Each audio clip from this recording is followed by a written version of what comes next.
I changed my route home every single day. Not because I was paranoid, though my mother would argue otherwise. Not because I had enemies or secrets or reasons to disappear into the city's tangled arteries like smoke into fog.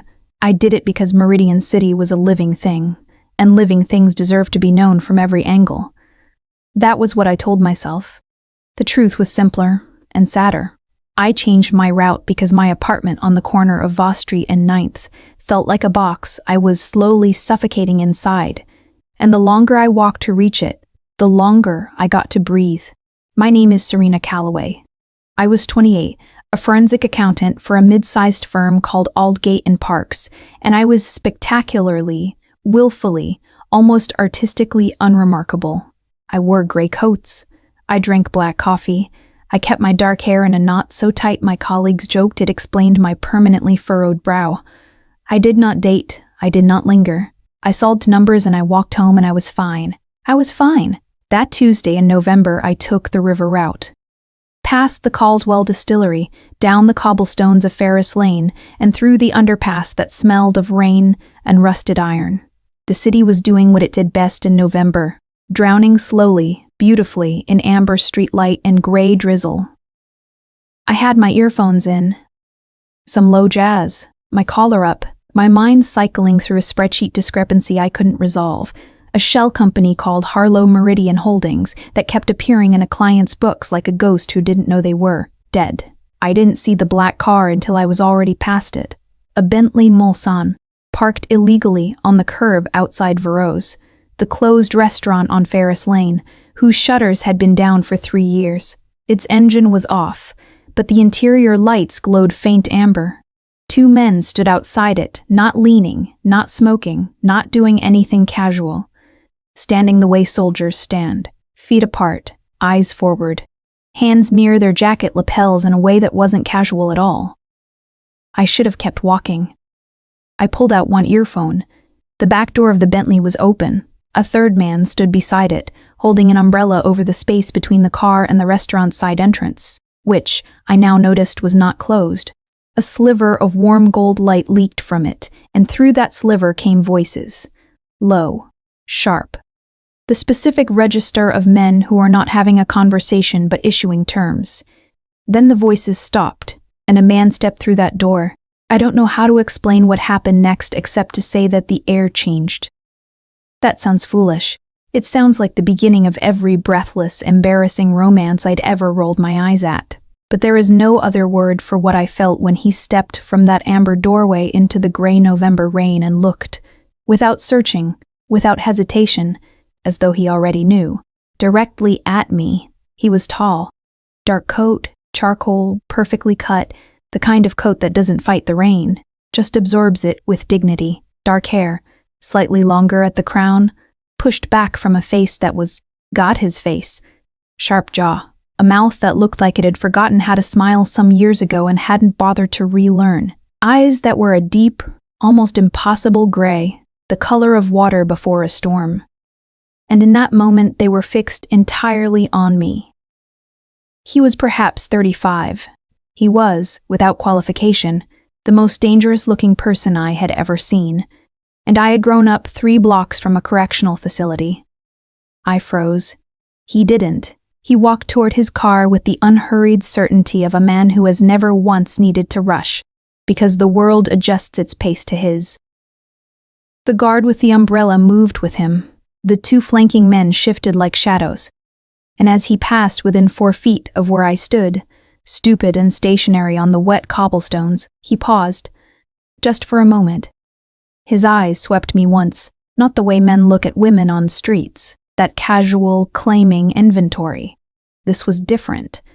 This was the way you look at something unexpected, something that doesn't fit your equation. You're blocking the lane, he said.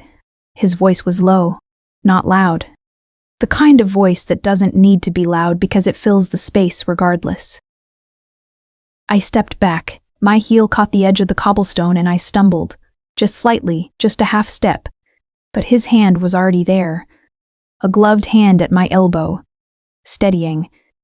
Gone before I could process it. Walk faster at night, he said. Not a suggestion. An edict. This street isn't safe. Then he was in the car. The door closed. The Bentley's engine turned over, a sound like something powerful deciding to move, and it pulled away from the curb without rushing, because it didn't need to. I stood there in the rain with one earphone hanging and the spreadsheet completely gone from my mind. On the restaurant door, the one he'd come from, now closed, there was a small brass crest I hadn't noticed before. I'd seen it somewhere. In the newspapers, in the background of a crime desk photograph I'd glanced at in the break room, a stylized V, intertwined with a serpent. The crest of the Verano family. The name landed in my chest like a stone into still water. Verano. As in Dante Verano. As in the name Meridian City's police commissioner had refused to say aloud at a press conference last spring. As in the man the financial crimes unit had been circling for 4 years without ever getting close enough to touch. As in the man who had just held my elbow in the dark. My phone buzzed. Work email. The Harlow Meridian Holdings discrepancy. I looked at it and then I looked at the space where the Bentley had been, and something cold and specific moved through me.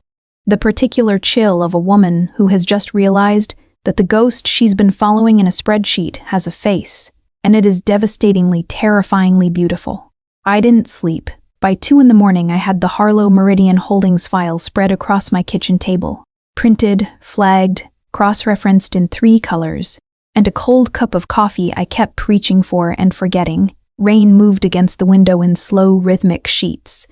The city below was a smear of amber and gray. Harlow Meridian Holdings. Incorporated 18 months ago. Registered address, a legal forwarding office on Charter Street. Directors listed, 2 names I'd run through the corporate registry and found nowhere else. Ghosts themselves. But the money was real. $3.7 million.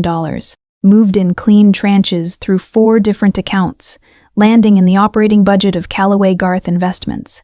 My client.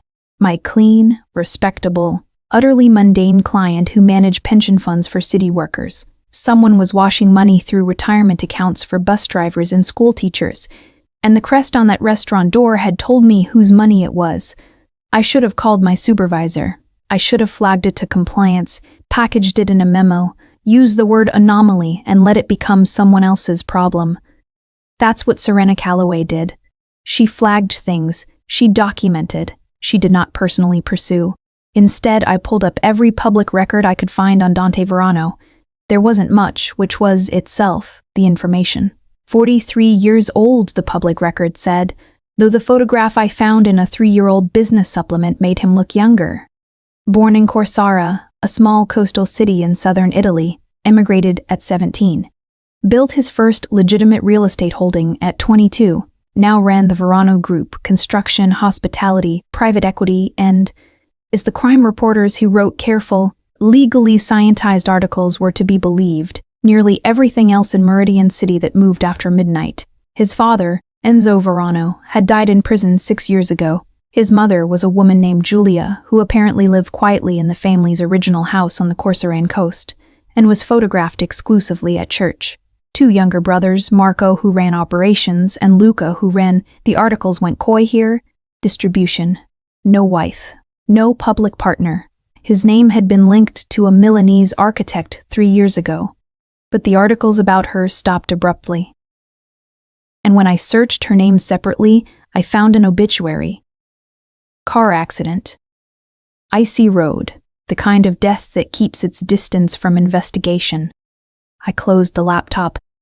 My hands were trembling slightly, which I found irritating. I went to work the next morning and said nothing. But at 11:15, my supervisor Marcus called me into his office and told me that Callaway Garth Investments had called to inform us they were terminating the audit engagement, effective immediately. No explanation. Just over. The file, Marcus said, looking at me with an expression I couldn't fully read, would be archived and not pursued. Someone called them, I said. Marcus looked at his desk. Serena. Someone called them last night. Close the door on your way out. I closed the door. I walked back to my desk. I sat down and I thought with extraordinary calm about the Bentley in the rain and the gray eyes that had found mine too quickly. Too directly. Too certainly for a man who'd never seen me before. He had seen me before. or someone who worked for him had. My work computer showed no sign of tampering. My home system was a locked vault I'd set up years ago, paranoid by profession. But the printed file, was at home. And the digital version, accessed through the company server, would have a login trail. Someone was watching the company server. At lunch, I didn't go to the sandwich place on Kelton Street. I walked to the public library on Aldgate Avenue, used their terminal under a guest login, and accessed the corporate registry from there. Harlow Meridian Holdings. I wrote down the formation agent's address, a small office on Pier Road near the Docklands, that night. Against every rational instinct I possessed, against the version of myself who wore gray coats and went home early and was, reliably, fine, I went to Pier Road. The office was dark. The door was locked. The street smelled of salt and diesel. But parked halfway down the block, engine off, was a black car. Not a Bentley. A Range Rover, tinted, still. One of those cars that is so deliberately inconspicuous it becomes conspicuous by virtue of its perfection. I stood on the pavement for 10 seconds. Then the window came down. Not the driver's window, the rear passenger window. I couldn't see inside clearly. Just shadow, and the faint ember glow of what might have been a phone screen, and a voice, low, precise, carrying across the cold air without effort. Miss Calloway. My stomach dropped. I wondered, the voice continued unhurried, how long it would take you to find this address. I should have run. Every sensible nerve in my body fired that instruction simultaneously, but my feet were doing something my brain hadn't authorized, which was to stand completely still and say with a steadiness I did not feel, "You closed my audit." A pause.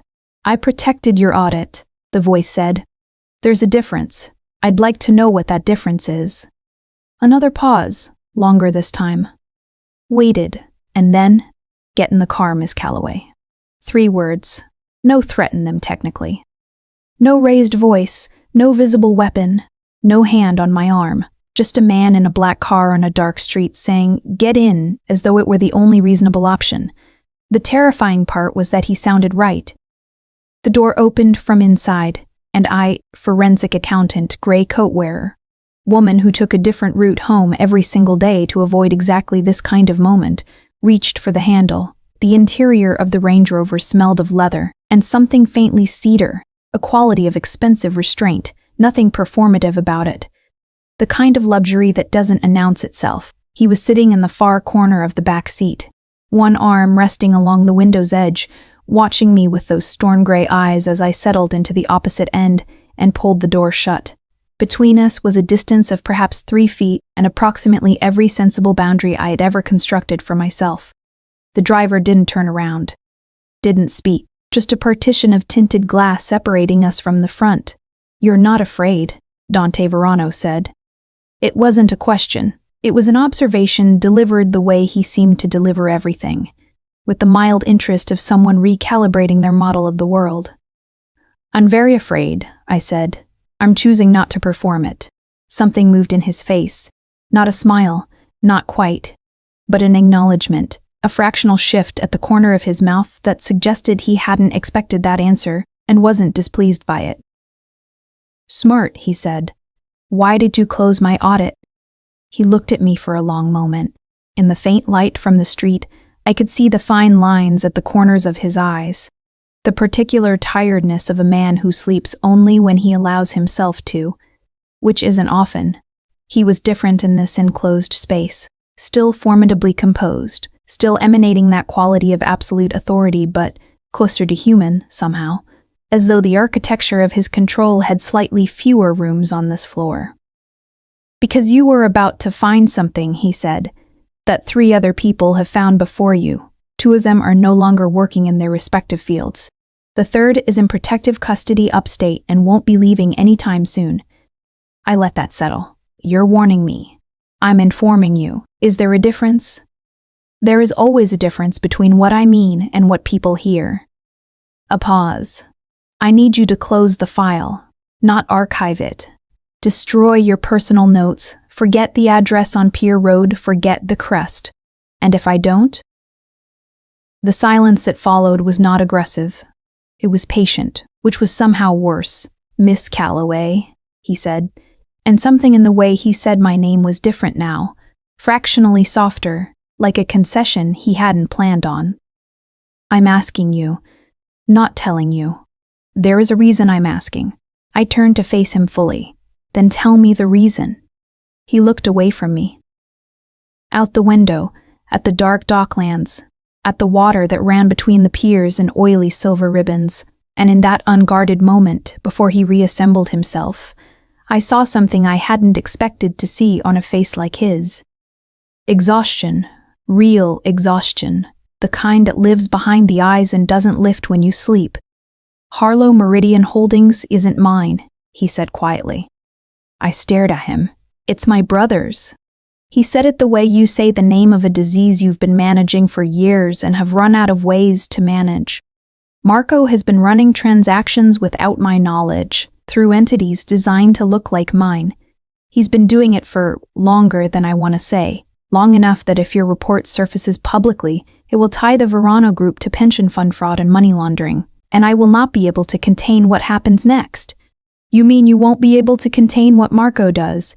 He turned back to me. And there it was again, that recalibration, as though I kept arriving at correct answers, 2 steps faster than he'd projected. "Yes," he said.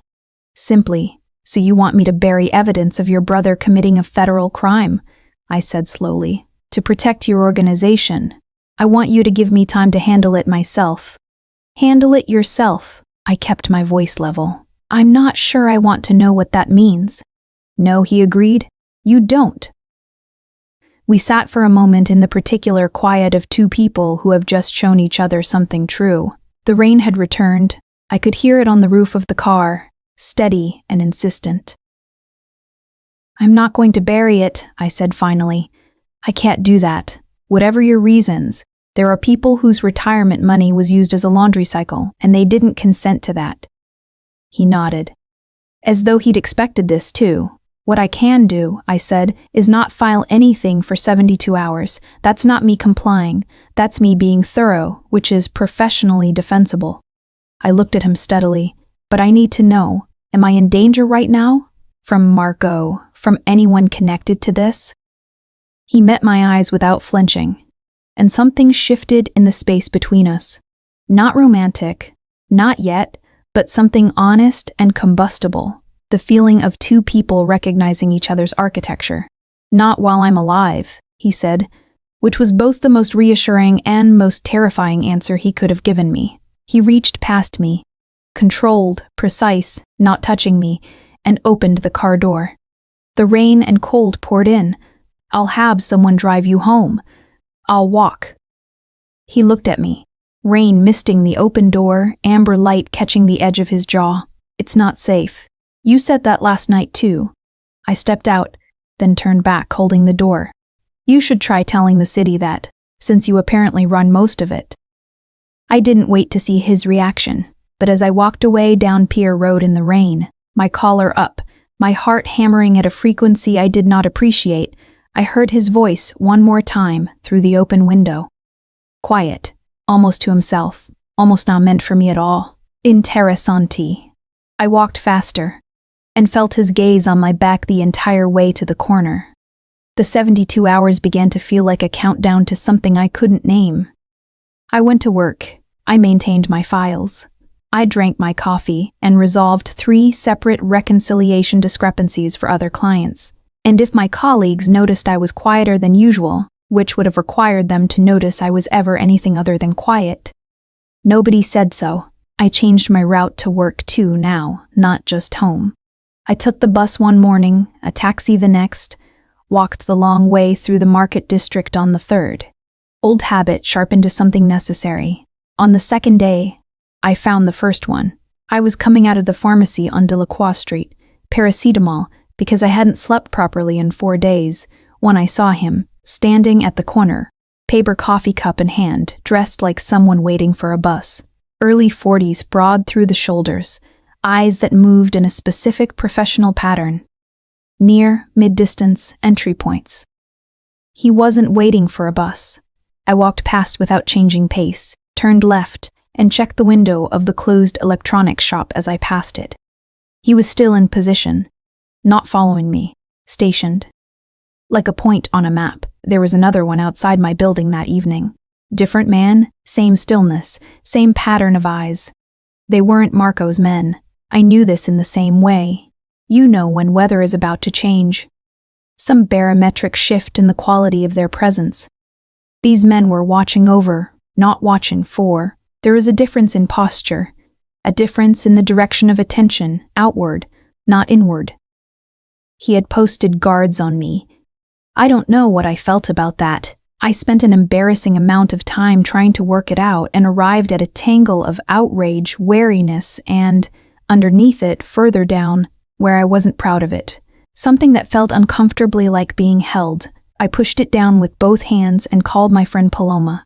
Paloma Cruz had been my closest friend since our first year of university, when she'd found me in the library at midnight trying to reconstruct a corrupted spreadsheet and had sat down, uninvited, and helped. She was now a criminal defense attorney, which meant she was one of the few people I knew who could hear the phrase Verano family without immediately requiring sedation. I told her the outline, not all of it, just enough. She was quiet for a very long time. "Serena," she said finally, "if Marco Verano is laundering through pension funds, there is a federal task force that has been working that angle for 8 months. I know because one of my clients was interviewed by them in January. They're serious, they're funded. And if they're watching the same thread you pulled, they'll be watching me now," I finished. "Or they already are." A pause. "And if Dante Verano finds out a federal task force knows about you before he does, he'll think I went to them." "Did you?" "No. He won't believe you." I sat on the edge of my bed in the dark and let the weight of that settle. I thought about the man in the Range Rover on Pier Road, the exhaustion in his eyes, the specific, careful way he'd said "not while I'm alive," as though it cost him something to make promises. "I need you to find out," I told Paloma. Discreetly, "Is there a task force watching Harlow Meridian Holdings or Callaway Garth?" "Serena, what are you? I need to know before the 72 hours are up." She exhaled. "You owe me a very expensive dinner." I hung up and went to stand at my window.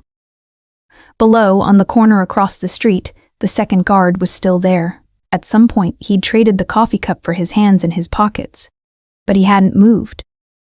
I thought about Dante saying, "I need you to give me time." I thought about the obituary for the Milanese architect, the protective custody for the third accountant, the 2 others who were no longer in their fields, and I thought about the feeling of his hand at my elbow on the cobblestones, gloved, fleeting, controlled, and the way he'd steadied me before I'd even registered falling. My laptop pinged, an email from an address I didn't recognize, a sequence of letters and numbers, auto-generated, the kind that routes through 5 proxies before it arrives.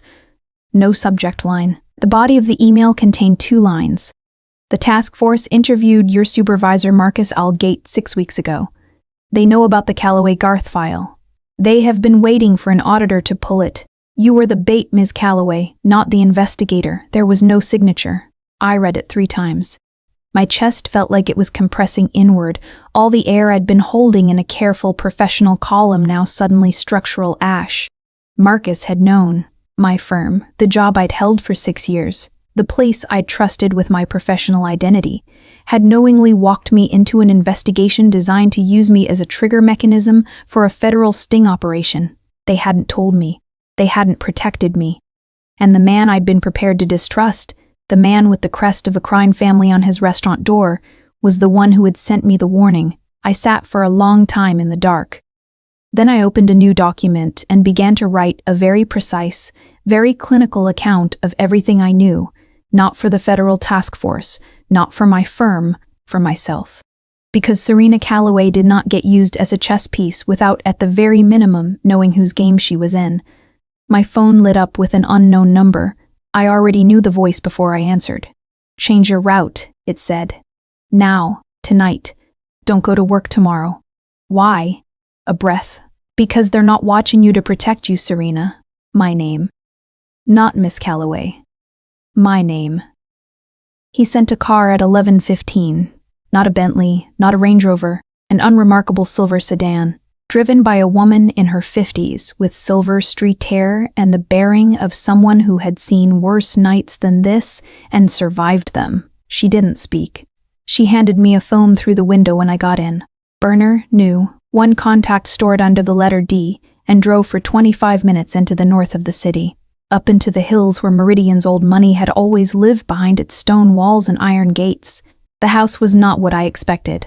I had expected ostentation, columns, excess, the visual grammar of power performed. What I found instead was a Georgian mansion set back from the road behind old oaks, lit internally with warm amber light, its proportions classical and restrained, a house that had been built to last, not to impress.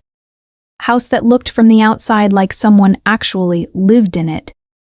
He met me at the door himself, no guards in the entrance hall, which surprised me. No show. He was dressed differently from the previous two encounters. Dark trousers, a gray shirt, untucked, the collar open. He looked like a man who had been working late and had not had time to reassemble himself into whatever armor he wore for the public version of his life. Somehow this was more unsettling than the coat and the authority. "Come in," he said. He stepped back and I entered. The entrance hall opened into a study. Floor-to-ceiling bookshelves. A wide oak desk buried under papers. 2 leather chairs positioned near a fireplace where something low and orange burned. On the desk, between the papers, a glass of dark whiskey and an open laptop showing what appeared to be financial ledgers. He had been doing exactly what I did when I couldn't sleep. "Sit," he said. "Please," he added, and the word sounded slightly effortful, as though he was remembering to deploy it. I sat in one of the leather chairs. He remained standing by the desk, arms crossed, looking at me with that calculating steadiness that I was beginning to understand was not coldness, but attention. He paid attention the way most people pay bills, completely, without exception. "The task force," I said. "How long have you known?"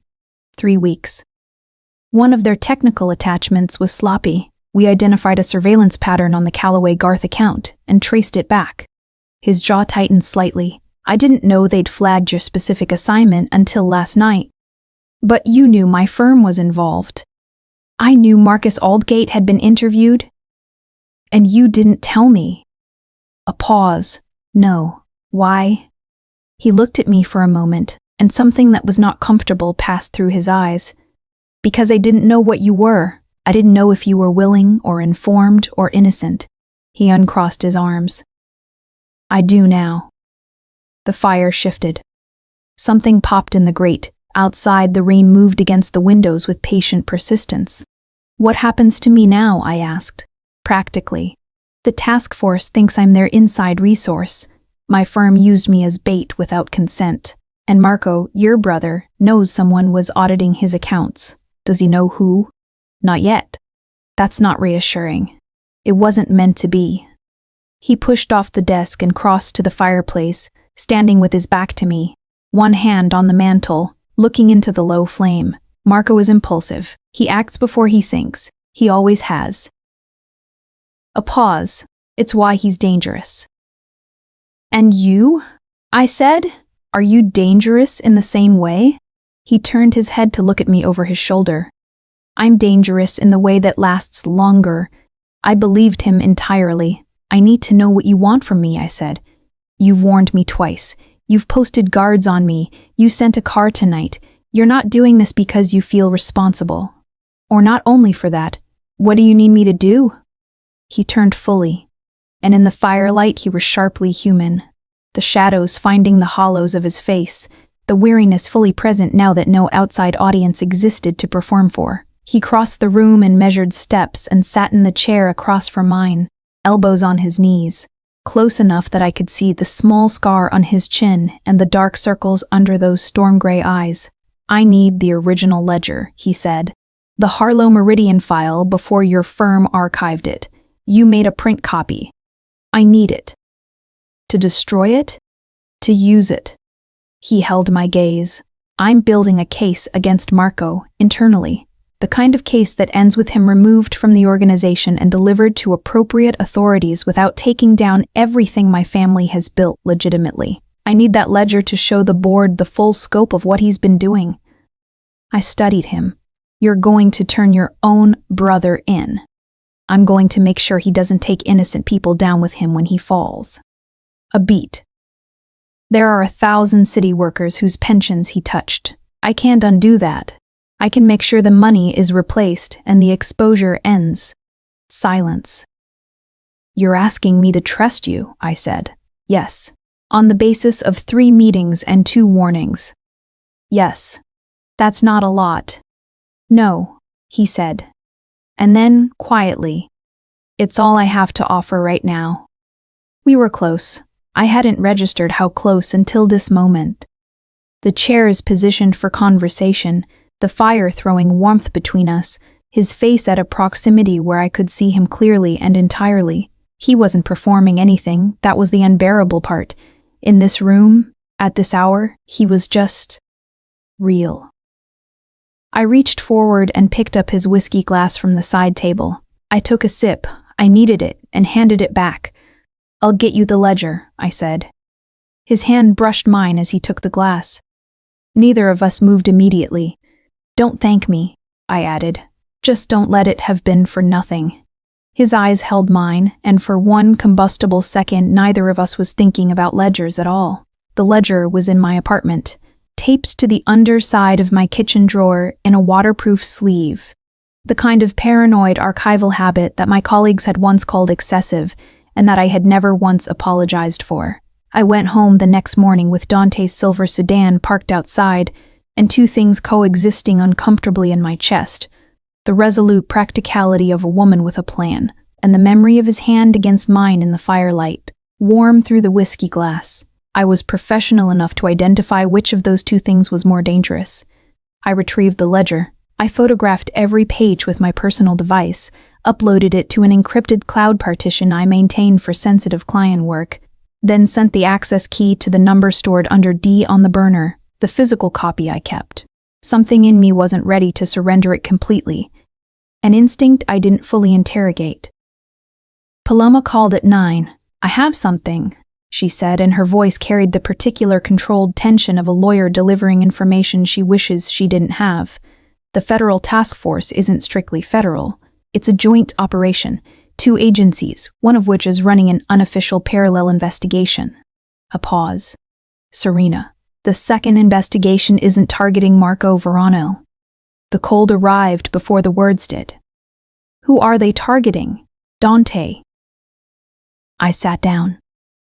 The kitchen chair scraped against the tile in the silence. The second team has been building a case against Dante Verano personally for 18 months, Paloma continued, using the Marco situation as a mechanism to implicate him. Their theory is that the Marco transactions are a deliberate misdirect, that Dante controls them, always has, and the whole rogue brother narrative is a cultivated fiction. Is there evidence for that theory? There's enough for a RICO charge. Maybe, she hesitated. Serena, the encrypted financial records they most want, the ones that would clinch it, are believed to be held by a private forensic accountant who was recently given access to the Harlow Meridian ledger. The kitchen was very still. They think I have them, I said. They think you're about to deliver them to Dante as part of an existing relationship. Paloma's voice dropped. There's a file on you. It was started the day you first accessed the Callaway Garth account. They think you've been his inside person from the beginning. I set the burner phone on the table and looked at it, the access key I'd sent an hour ago. The ledger on the table in front of me. The car outside. The hand at my elbow in the rain. The first night, which I had told myself was coincidence. I changed my route home every day, except that one Tuesday. The Tuesday I'd gone to Ferris Lane for the first time in weeks because the other route was backed up due to a water main repair. Water main repairs were public record. Routing changes were predictable. He had been at Vero's restaurant that night because he knew I would take that detour. I thought of the car, the open door, the voice, get in. Not threatening, certain, as though he'd already mapped my decision and found it inevitable. I thought of 3 meetings, 2 warnings, a glass of whiskey in a firelit room, and a man who had looked at me with exhausted gray eyes and said it's all I have to offer. I thought of the obituary for the architect. I picked up the burner and called the D number. He answered on the first ring. Did you know? My voice was steady. That first night on Ferris Lane, did you engineer it? A pause that lasted exactly long enough to be its own answer. The water main diversion was logged a week in advance, he said quietly. That's not an answer. It's the truth. Another pause. Yes, I needed to make contact. I needed to assess you before the task force did. You used me. I planned to. A breath. It didn't remain that simple. What does that mean? It means I met you and it changed the calculation. Changed how? Serena. My name again, in that lower register. I didn't put the guards on you because I needed you safe for the operation. I put them on you because the idea of you being threatened was a stop, a gap where the sentence should have continued and didn't, because a man like Dante Verano doesn't finish sentences that expose him. I can explain everything. Come back. I don't think I should come back. I know. A beat. Come anyway. I pressed my palm flat on the table over the ledger. I thought about the version of this story I believed 2 hours ago. The one where I was a forensic accountant making a morally complex but informed choice to help a complicated man do something. Just. That version was cleaner, easier. But it was the version where I'd been positioned from the first night. And yet he had warned me. Twice. When the efficient choice would have been silence. Is the case against you real? I asked. The RICO theory. Are they right? No. How do I know? You're a forensic accountant, he said. I'll give you everything. Every account, every ledger, every transaction in my name going back 12 years. Look at it yourself. I closed my eyes. The manipulation at the beginning doesn't disappear, I said. I know. I won't pretend it does. I'm not asking you to.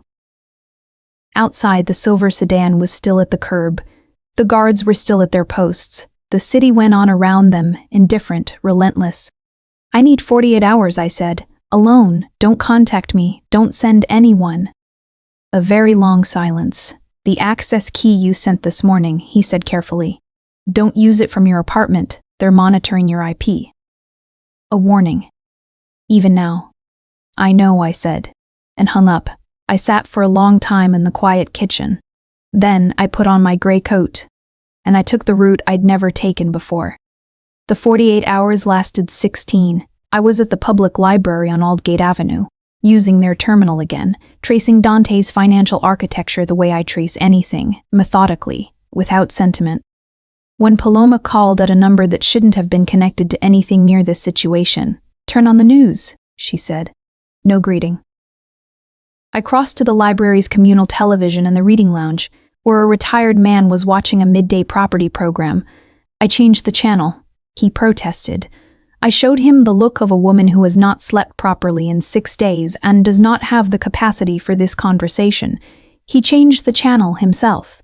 The news banner read, "Shooting at Meridian Financial District. Reports of multiple casualties. Verano Group building cordoned." The footage was aerial. A police helicopter, the distinctive rooftop terrace of the Verano Group's tower on Merchant Street visible from above. Blue lights below clustering like scattered glass. The reporter's voice was the professional calm of someone narrating a disaster from a safe distance. Sources indicate the attack occurred in a private conference room on the 14th floor, believed to be connected to an ongoing internal dispute within the Verano organization. 3 men are confirmed dead. 1 individual has been taken to Meridian Central with critical. My hands went cold. I was already moving. Paloma was still talking. "Serena, do not. Is he alive? I don't know, Paloma." My voice came out strange, stripped of its careful architecture, suddenly raw in a way I wasn't prepared to manage. "Is he alive?" A pause. The sound of her keyboard. Then, he was the one taken to Meridian Central. I was in a taxi before she finished the sentence. The hospital was controlled chaos. Police in the lobby, 2 men in plain clothes who were clearly federal and just as clearly pretending not to be. A cluster of Verano people in the corner who parted slightly as I came in. recognizing me from God knows which surveillance photograph. No one stopped me. I didn't understand why no one stalked me until I reached the second-floor waiting area and found Marco Verano standing by the window. I stopped. He was younger than Dante, mid-30s, darker complexioned, with the same structural jaw but none of the controlled stillness. His eyes moved quickly. His hands were quiet only because they were forced to be, held at his sides with visible effort. We looked at each other. "You're the accountant," he said, not a question. "Yes." "Dante said not to involve you in this. Dante is currently unavailable to enforce that instruction." I kept my voice level. "What happened?" Marco looked at me for a long moment, something shifting behind his eyes. Calculation, grief, and a particular raw anger that wasn't directed at me, but was bleeding outward from a wound I couldn't see. He turned back to the window. "Corsetti family," he said. "Old rivals. They found out about the internal audit. Dante was moving to freeze my assets and compile the documentation for a formal board review." A pause. "Someone told them." Someone inside told them the organization was fracturing. His voice flattened. "Dante took 2 bullets, intercepting them in the conference room. He killed both Corsetti men himself before he went down." I kept my breathing even. "The 2 internal casualties?" "His men." "His." Marco's jaw tightened. "Not mine. Is he?" The surgeon said if he'd been 10 minutes later arriving. Marco stopped. Resumed. "He's in surgery, has been for 3 hours. He looked at me sideways. "He told me before they took him in to make sure you were brought here, that you were nowhere alone." His voice carried something complicated, resentment and a grudging obedience. He didn't say tell her I'm fine. He didn't say tell her not to worry. He said, Marco paused, seeming almost unwilling to repeat it. He said, make sure Serena is in this building. I sat down on one of the plastic chairs and pressed my hands together between my knees. I thought about what it meant that in the 3 minutes between being shot and being taken into surgery, with everything, his organization, his freedom, his life, balanced on a knife edge, his instruction had been about my location. I thought about a man in a gray shirt in a firelit room, elbows on his knees, saying it's all I have to offer right now with the particular weight of someone who is not accustomed to offering anything. I sat in that hospital chair for 4 hours. Marco stayed too, at the other end of the waiting area. We didn't speak again, but at some point he brought 2 coffees from the machine in the corridor and left one near me without comment. A peace offering, or just a reflex of courtesy beneath everything else. I took it. The surgeon came out at 7:14. He's stable, she said. The second bullet was close, very close. But he's... She paused, the professional phrasing momentarily replaced by something more human. He's strong, surprisingly. Marco made a sound that was not quite a laugh. I looked at the surgeon. Can I see him? She looked at Marco, who looked at me, and something passed between us. Him, assessing, deciding, arriving at whatever Dante had said to him that made this the answer. Family only, the surgeon said.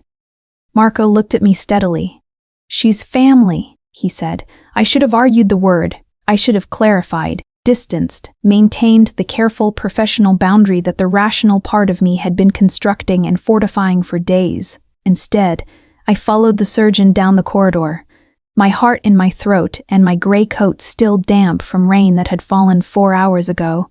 And when I pushed open the door to the private room and saw him, pale, still, impossibly reduced by the white bed and the tubes and the steady green line of the monitor, I understood something I had been refusing to understand since a man in a dark coat had looked at me, directly on a cobblestone street. I was already in too deep, and I didn't want out. He was awake by midnight. I knew because the nurse came out to say he'd asked for water, and when she'd told him who was in the waiting area, there had apparently been a silence. And then he'd said let her in the specific tone that nurses at Meridian Central were already learning meant the conversation was over. The room smelled of antiseptic and the particular cold of institutional air conditioning. His color was wrong, too pale, the natural warmth of his complexion leached by blood loss and surgery. And his eyes were heavier than I'd seen them, the lids carrying a weight they couldn't quite push back. But they were open, and when I came in they found me. I sat in the chair beside his bed and didn't say anything for a moment. "You look terrible," I said finally. "Thank you," he said. His voice was rough, scraped thin by anesthesia and pain, but still, him. Still carrying that particular gravity. "Does it hurt?" "Yes." "Good," I said, and then, before I could stop it, "Don't you ever do that again." He looked at me. Something in his expression shifted. Not surprise exactly, more like the slow arrival of something he'd been waiting for. "Serena." "You used me," I said. My voice was steady. I'd rehearsed this in the waiting area, not knowing I was rehearsing it, thinking I was just passing time. From the beginning. You planned the meeting. You positioned me before I had any information to consent with. And then I stopped. Restarted. And then you made it so that I couldn't think of it only as that. You made it complicated. I know. That might be worse. I know that too. "I don't know what I'm doing here," I said. "I'm a forensic accountant from a mid-sized firm and my boss was using me as federal bait, and there are 2 crime families and an unofficial RICO investigation and I gestured at the bed, the tubes, the monitor. "This. And I'm sitting here at midnight because Marco Verano called me family to a hospital surgeon and I didn't correct him. He didn't say anything. He just watched me with those gray eyes, tired but present, stripped of everything except attention. I'm afraid," I said, "of me, of how I feel about you." The words landed in the room and stayed there. That's the part I can't file under complex professional situation. The rest I can manage. That part I can't. His hand, the one without the IV line, moved across the sheet toward me. Not reaching, not demanding, just present. Offered. I looked at it. "You lied to me at the start," I said. "Yes. You also warned me twice when it wasn't in your interest." "Yes. You told me about Marco when you could have just made me disappear." "I would never." He stopped. Exhaled. "I would never have hurt you. You didn't know that when we met. I was a complication. You became something else." I looked at him. His face in the low light was open in a way I'd only glimpsed before. In the Range Rover on Pier Road, in the firelit study, in that fractional pause before his hand had left my elbow on the cobblestones, all those moments where the control had briefly, involuntarily fractured. "What did I become?" I asked. He held my gaze, and there was a long silence in which I was sure he was going to retreat, was going to give me something careful and manageable, the way powerful men give carefully manageable truths to protect the larger truth behind them. "The first thing in 4 years I've wanted to protect because I wanted to," he said, "not because it served the organization, not because it was strategic." His jaw was tight, but his voice was even. "Just because it was you." I placed my hand over his. The warmth of it was extraordinary. This man who ran a city's underbelly, who had killed 2 men that morning and was in a hospital bed with 2 bullets worth of damage, and whose hand under mine was the most human thing I'd touched in years, since before the gray coat and the knotted hair and the carefully maintained unremarkability. I held his hand and cried, just briefly and without noise, in the way you cry when something you've been holding finally gets set down. He didn't say anything. Didn't move, just let his thumb trace once across my knuckles. Slow, careful, conscious, and was still.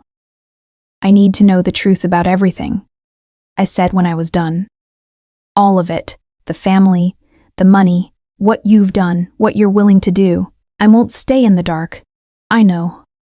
And I need to know Marco's situation, whether turning him over is real, or whether that was part of the original positioning. It's real." His voice didn't shift. "He's my brother. I've been protecting him since he was 12 years old, but what he did with those pension funds." Something moved in his face. A fault line. "There are limits.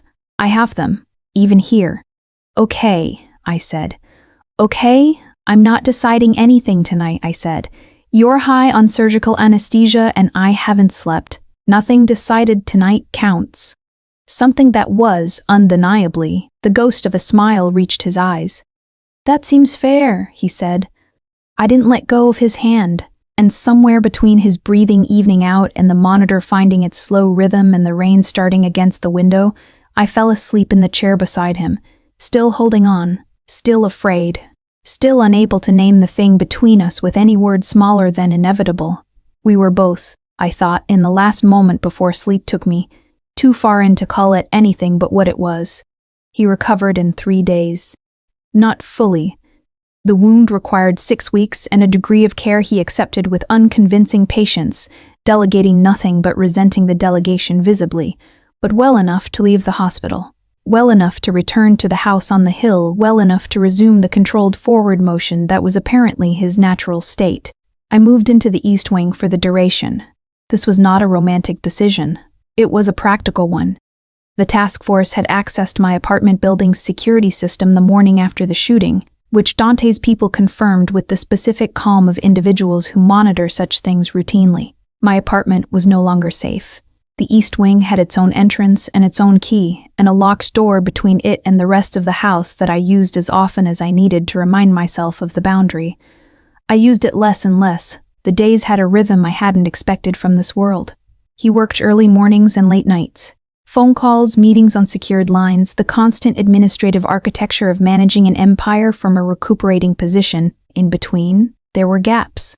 Long, quiet gaps where the house settled around us and the late autumn light came through the study windows in flat gold sheets, and I sat across from him at the oak desk with my laptop and my coffee, and did my own work. Building the financial case against Marco's transactions, a clean forensic trail that would be admissible, documented, undeniable. We didn't talk constantly. We didn't need to. There was a specific comfort in shared silence with someone whose presence you've stopped fearing, and that comfort felt, to me, more intimate than anything louder would have. On the 4th day, he came into the kitchen at 10 in the evening while I was making tea, and he stood in the doorway in the gray shirt again, fresh this time, not the bloodied version the hospital had discarded, and said, "I've been thinking about the architect." I turned to look at him. Her name was Gianna. His voice was careful, held level with effort. We were together for 2 years. She knew what I was. She thought love was sufficient insulation. A pause. It isn't. Someone who wanted leverage over me found her instead. The accident was arranged. The last word carried a weight that pressed into the kitchen's warmth. I couldn't prove it in time. I couldn't. He stopped. His hand tightened on the doorframe. I've been alone since then. Deliberately. I turned back to the kettle. Let him have the silence. I'm telling you, he said, because I need you to understand what proximity to me costs. Not hypothetically, I know what it costs. You've been here 4 days. I've known what it costs since I read her obituary the first night, I said. I did my research before I got in the car. He was quiet. I'm not Gianna, I said, not unkindly. And I'm not unaware. I poured the tea. I carried both cups to the kitchen table, sat down, and pushed one toward him. He came and sat across from me. The same chair geometry as the library, the same careful distance, and we drank our tea and didn't speak for 10 minutes, and it was the most honest conversation I'd had in years. Marco's arrest came on the 9th day. It went smoothly in the end. The forensic trail I'd built, combined with the board documentation Dante had been compiling for weeks, constructed a case airtight enough that even the unofficial second investigation team had to fold it into the primary operation rather than run their parallel angle. The RICO theory against Dante collapsed when the numbers were independently verified. 3 days after Marco was taken in, the federal task force released a statement confirming the target of the investigation was Marco Verano's subsidiary network and not the Verano group at large. Marcus Aldgate resigned from Aldgate and Parks the same day. I received a formal apology letter from the firm's senior partner that I read once and set in a drawer, because there aren't apologies sufficient for being used as a trigger mechanism without consent, and performing gratitude for inadequate ones is not something I do. Dante was in the study when I came to find him that evening. He was standing by the window, city lights spread below him like everything he'd built and defended and carried at terrible cost. And when he heard me come in, he didn't turn immediately. I stood in the doorway and looked at his profile, the clean line of his jaw, the particular stillness he wore like a second skin. the wound beneath his shirt that was healing but would scar. "It's over," I said. "For now," he said. "With Marco, the rest." He turned. "The rest doesn't end. I know, Serena." He crossed the room slowly and stopped before me, close, the way he'd been close in the hospital, the way that didn't leave room for the things we hadn't said yet. His eyes searched my face in that way of his, that total, unguarded attention. "I'm going to ask you something, and I need you to answer it honestly." "I usually do." The corner of his mouth moved. "Do you want to leave?" "That depends on what staying means." "It means this," he said. "The house. The danger that doesn't fully go away. Me." His voice was steady, but barely. And in the barely, there was everything. "It means knowing what I've done, and what I'll protect, and what I'll never be able to change. It means..." He stopped. I stepped forward and placed my hand flat on his chest, over the wound gently, feeling his sharp intake of breath beneath my palm. "It means you," I said. "I know." His hand covered mine, and when he kissed me, finally, at last, after all the rain and dark streets and whiskey glasses and hospital chairs and late-night silences, it was not desperate or demanding or claiming. It was the way you set something down that you've been holding for a long time. Carefully, with relief. The city shone below us, vast and indifferent. And ours. There is a version of this story that ends with fire. I know this because Dante told me, 3 weeks after Marco's arrest, that the Corsetti family had not forgotten the 2 men he'd killed in that conference room, and that an organization with 80 years of history and a blood debt does not absorb loss quietly. He told me this at the kitchen table over cold coffee at 6 in the morning, with the matter-of-fact calm of someone delivering a weather forecast. "Clouds expected, dress accordingly." "You're telling me we're still in danger," I said. "We are always in some degree of danger," he said. "I'm telling you the degree has increased temporarily." "And your plan?" He looked at me steadily. "My plan is what it has always been, to be several steps ahead." "That is either very reassuring," I said, "or the single most arrogant sentence I've ever heard." "Both things can be true. They can." The Corsetti strike came on a Thursday at dusk. Not at the house, as I'd feared, but at Dante's Merchant Street office, which he was not in because I had, without fully understanding why, asked him at lunch to work from home that afternoon, a feeling I'd learned, in these weeks, to stop dismissing as unimportant. He'd looked at me for a long moment, then picked up his laptop. When his phone rang at 5:47, I watched his face process the information with the cold efficiency of a man who has absorbed bad news so many times that the body has built a specific mechanism for it. He made 4 calls in quick succession, each shorter than the last. Then he set the phone down on the desk between us. "The office was hit," he said. "We had 30 seconds warning. Everyone evacuated." "Everyone?" "Everyone," his eyes held mine. "Because of you." I thought about the feeling at lunch. The particular unease that had no logical source, the instinct I'd almost argued myself out of. I thought about what it meant that this world had, in 3 weeks, rewired my attention patterns to something more like his. I wasn't sure how to feel about that. I was sure that everyone was alive. "This has to end," I said. "The Corsetti situation." "Yes." "How?" He looked at me with the gray eyes that were less storm now, in this light, more morning sky, more the color that comes after. "I've been in contact with the Corsetti leadership through an intermediary. There is a resolution that satisfies both parties' interests. It requires concessions from both sides. It's not..." He paused. "It's not the resolution I would have chosen 2 months ago." "What changed?" "2 months ago, I would have resolved it with finality," he said, "and I understood what that meant without needing it spelled out. Now I find I have something I preferred to stay alive for." I absorbed that. "The concession," I said. "What do you give up?" 3 territories in the dock district, financial and operational control, not insignificant." His jaw was set. Marco's departure from the organization was already an internal signal of weakness. Conceding territory confirms it. There will be others who test the boundary, but no more blood. No more blood, he agreed. For a while. I'll take it. He reached across the desk and took my hand. Not the careful, controlled touch of earlier weeks, but something more settled now. More his. The gesture of a man who has stopped pretending not to want what he wants. I need to ask you something, I said. Yes. I want to start my own firm. Forensic accounting. Independent, no corporate layers. Work I choose, clients I vet. I looked at him. I'm telling you this because it matters to me that you know I'm not becoming part of the architecture. I'm not Serena Verano, who manages your accounts and lives in the East Wing and exists relative to you. I know that. I need you to know it out loud. Serena. His thumb traced my knuckles, as it had in the hospital. I fell in whatever this is because you stood on a wet street and told me you were afraid and chose not to perform it. The last thing I would ever want is for you to perform anything on my account. He paused. Start your firm. I'll be the first person you tell when you open the door. You can't be a client. Obviously. Or refer clients. Absolutely not, he agreed, with a perfectly straight face that lasted 4 seconds before the corner of his mouth gave him away. I laughed. Actually laughed. The sudden, unguarded kind. The kind that doesn't plan ahead.